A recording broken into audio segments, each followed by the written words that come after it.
And I'm very happy to have the producer of tonight's film with us, so please welcome Roger Frappier.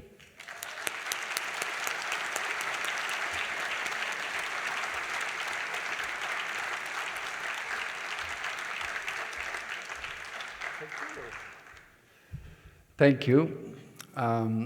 We're very happy, I should say excited, to be here today for the Canadian premiere of The Power of the Dog, written and directed by Jane Campion.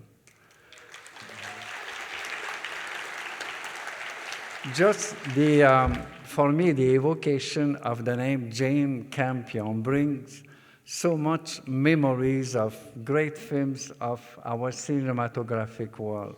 I'm a fan of Jane since An Angel at My Table. The Power of the Dog was in development for 8 years at Maxfilm, and it could not end in better hands than in the hands of Jane Campion. As you know, Jane is the only woman who has won a Palme d'Or in 1993 at the Cannes Film Festival for The Piano, and she was the only one until this year to have such an honor. And she is one of only 7 women directors who have been ever nominated for an Oscar in the Best Director category. Because of Jane, we've met our co-producer, Emil Sherman and Ian Canning from CISA, with whom Jane had done Top of the Lake. And in fact, we've met them here at TIFF 4 years ago in 2017, when we signed this co-production deal to make The Power of the Dog. So here we are 5 years later with the movie made. But this movie could not have been made without the great support and implication of Netflix.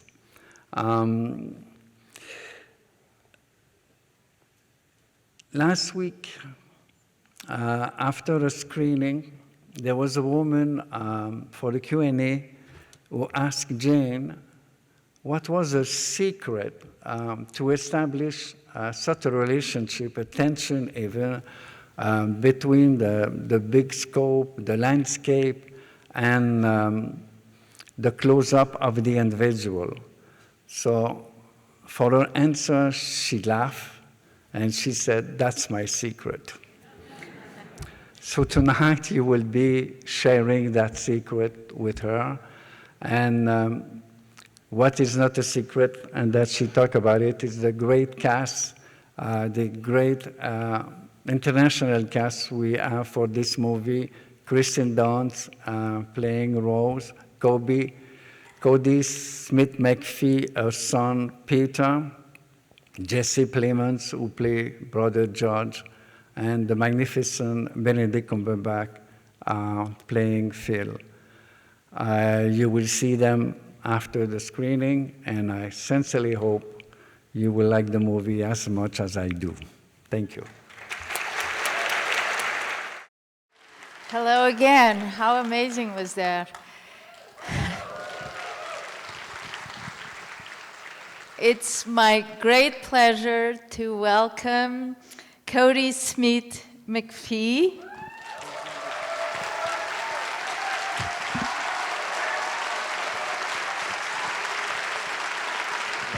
And Benedict Cumberbatch.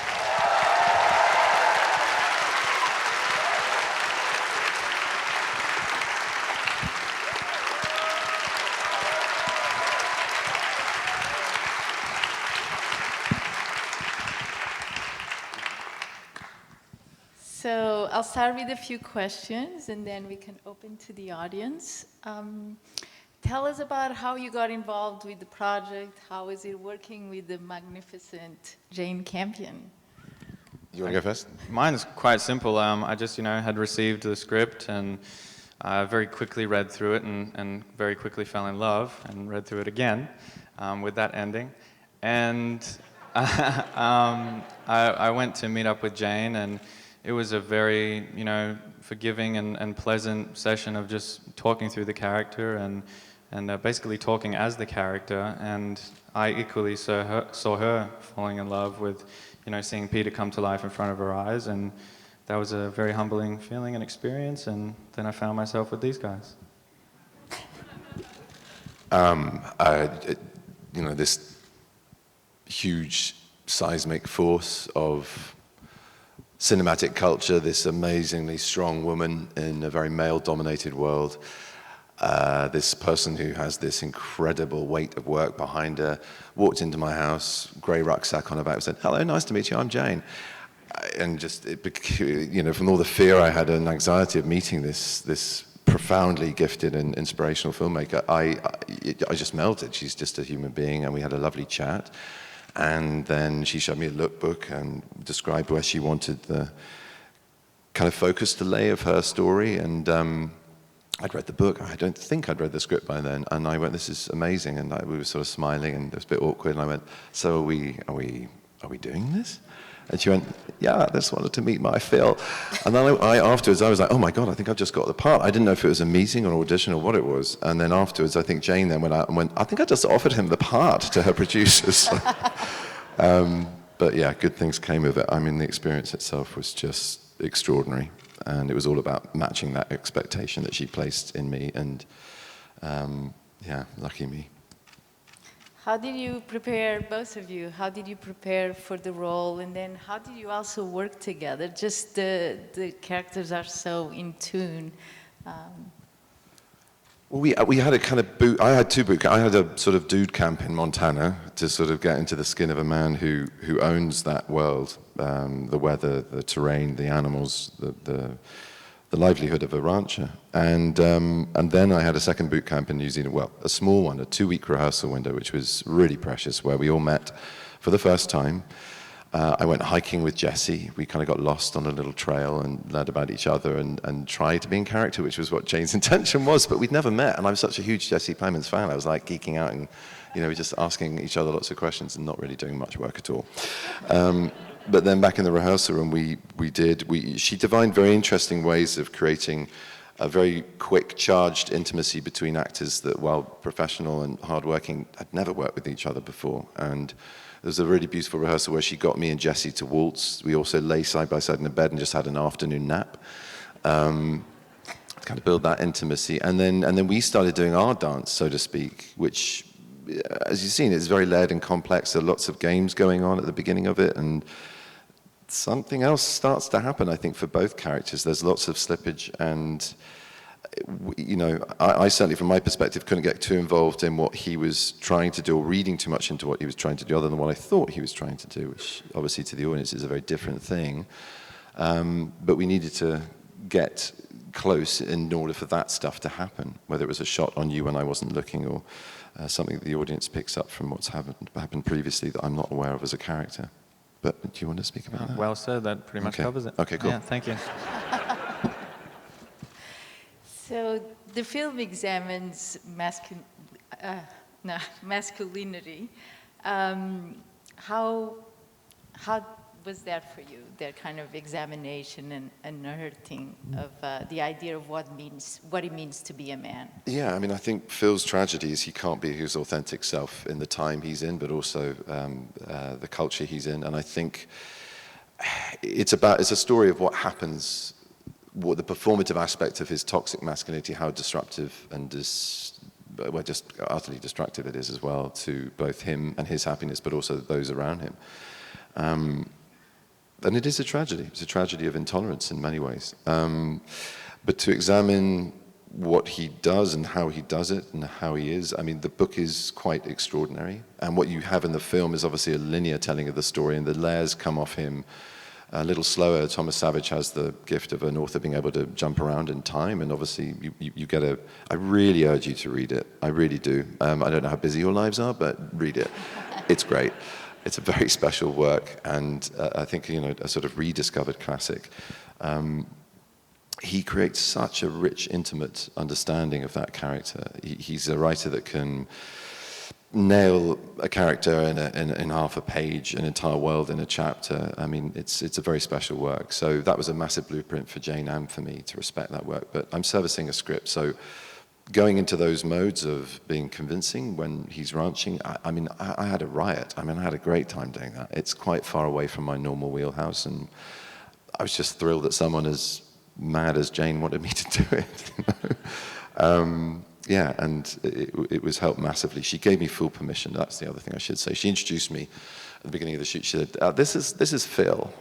This is Phil Burbank. You'll meet Benedict at the end of the show. He's really nice. This is Phil." So yeah, I had permission to be Phil.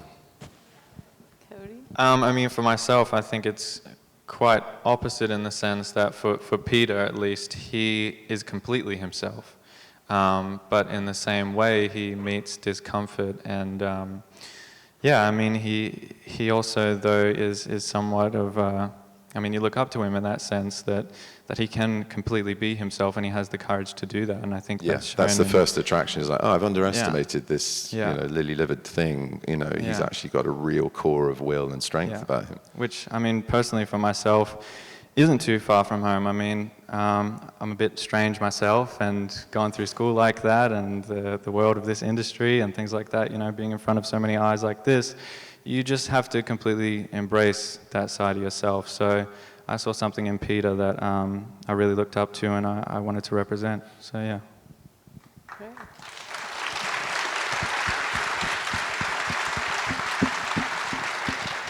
So we're going to open up for questions. If someone wants to raise your... They're speechless.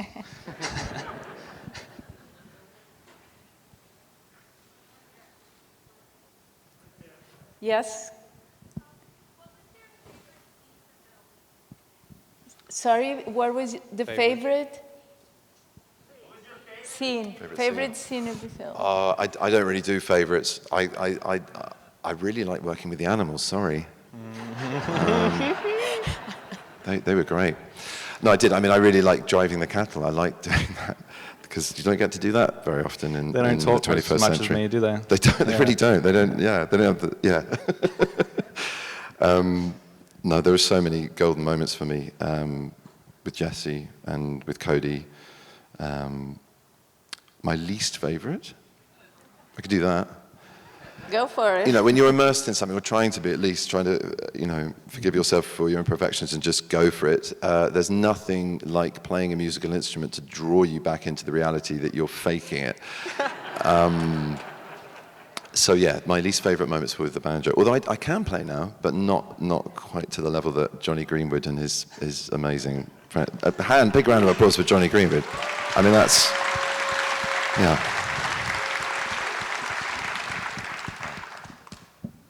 I guess I'll turn it negative and say my least favorite as well, was actually there was that one scene at the end which is obviously very intimate, and you wouldn't be thinking about this at all, but I actually, I can't see out of my left eye, and we were doing a scene where he had to throw me his cigarette pack, and we were there running out of time, you know, we're all trying to get home, it'd been a long day, and we did at least 20 takes of me trying to catch that, and I was just here, so, yeah.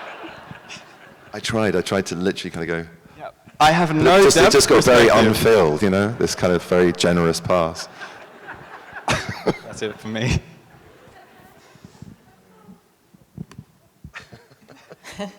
Another question? Here?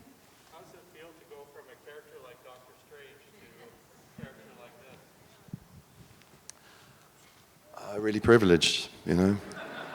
No, I mean, that's not funny, that's true. I mean, to be asked to play something as diverse as those two characters are apart from each other is fantastic. I'm so lucky. I mean it, I feel really, really privileged. And the other film here that I'm super proud of, both as a producer but also as an actor, and a friend of Will Sharp who directed and devised the film, The Electrical Life of Louis Wain, the diametrically opposed asks, you know, they're very, very different characters. So yeah, I love swapping the cloak for a horse, it's great. There was another question in the back.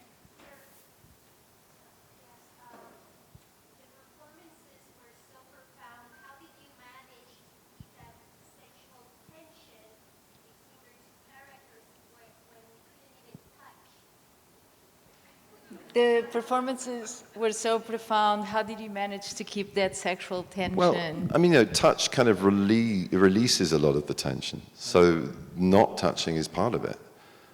It's all about what the potential is in that moment.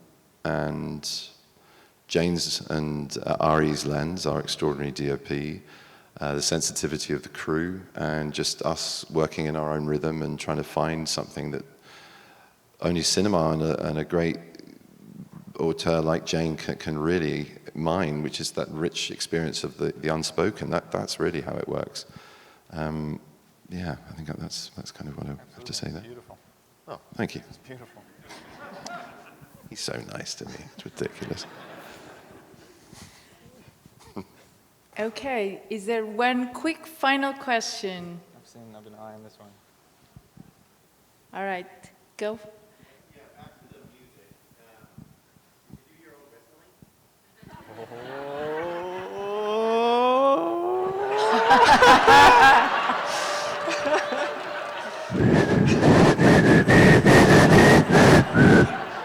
No, I did do my own whistling. Oh, he did. Is that a challenge? Do you want me to do it now? Jesus Christ, then we've got any water. There you go. That one. That was a rarity on the day, I can tell you. It's very dry, Central Otago. It was rare on the day. And yeah. There you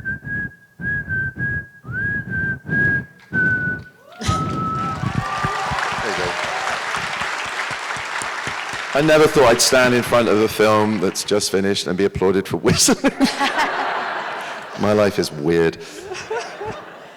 Well, thank you so much. And please don't forget to vote. This film is eligible for the People's Choice Award. And thank you. Thank you, everybody, Thank for you coming. so much. Thank you. Thank you. Thank you.